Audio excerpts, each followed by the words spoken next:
Welcome back, everybody. Patrick here, moving on to the next question. So here we're given a graph f of x, and we have to sketch when we transform f of x to negative f of x minus 3, and then we have to state the domain and range for the new relation.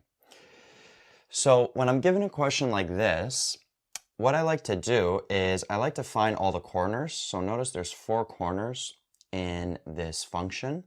And I like to get the coordinates of them. And then I take those coordinates and then I just put them through mapping with the new transformation. So this coordinate here would be -7 and +4. This coordinate here is -3, -1. This coordinate here is 0 and 6. And then this coordinate here is 5 and 5.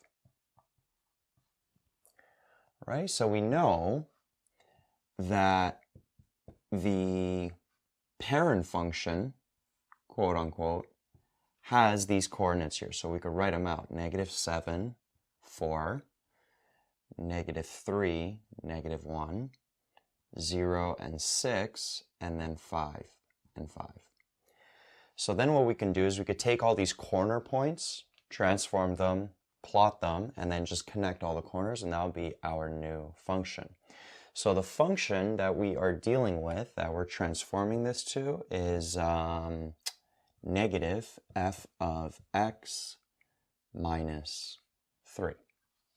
So what we want to do is we want to get all the transformation values. So the a value, the k value, the d value, and then the c value. So the a value is -1. The k value, there's like a 1 in front there. D value is 0. And then the c value is -3.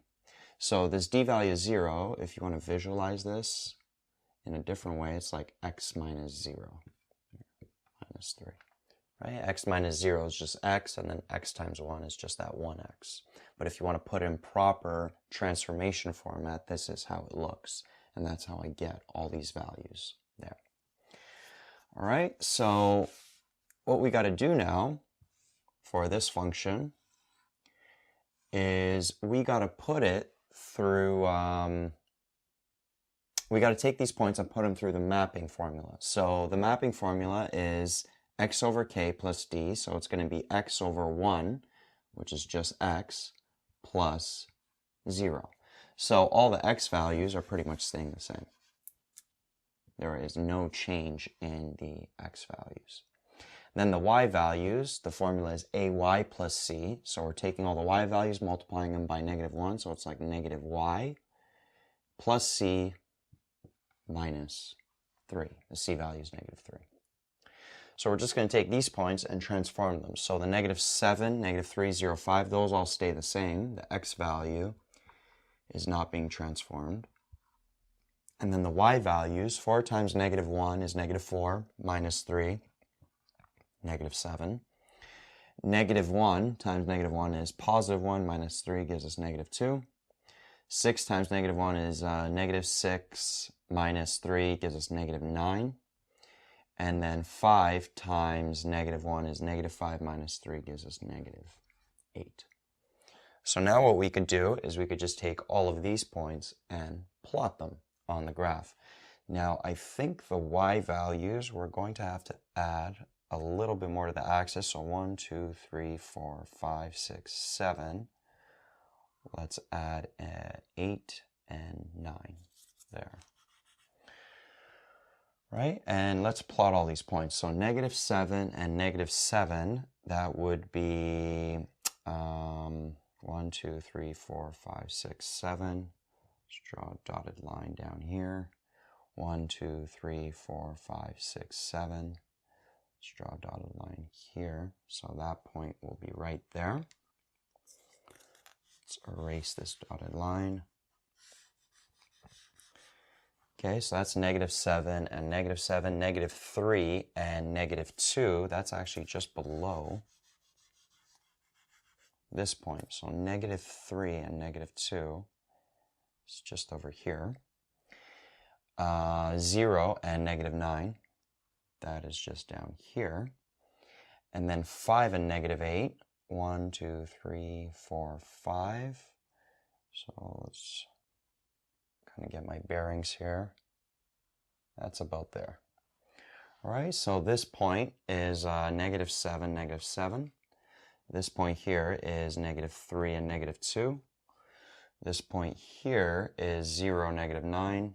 And then this point here is 5 and -8. And now we just simply have to connect these points. So here to there, and then we'll go there to there, and over there to there.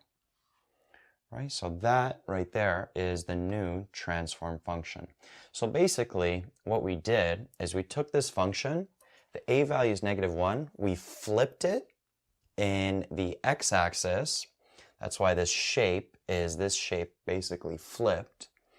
And then we shifted it down by 3 units. That c value of -3 means there's a vertical translation down 3. So that's what happened. That's how we got this shape here. Right? So that there is the sketch of this function. Now what's the domain and range of this new relation going to be? And notice that this new relation actually is a function as well, because we could put it through the vertical line test. No two points are going to hit that vertical line at the same time. So it actually is a function. So domain, notice that the x values can be anything, but they have to be in between -7 and 5. Right? So that is the restriction on x has to be between -7 and +5. Then what about the range? The range goes from the lowest y value, which is -9, to the highest y value, which is -2. So the range is YER, and y is between -9 and -2. Right? So that's the sketch of the new function, and then that's the domain, and that's the range.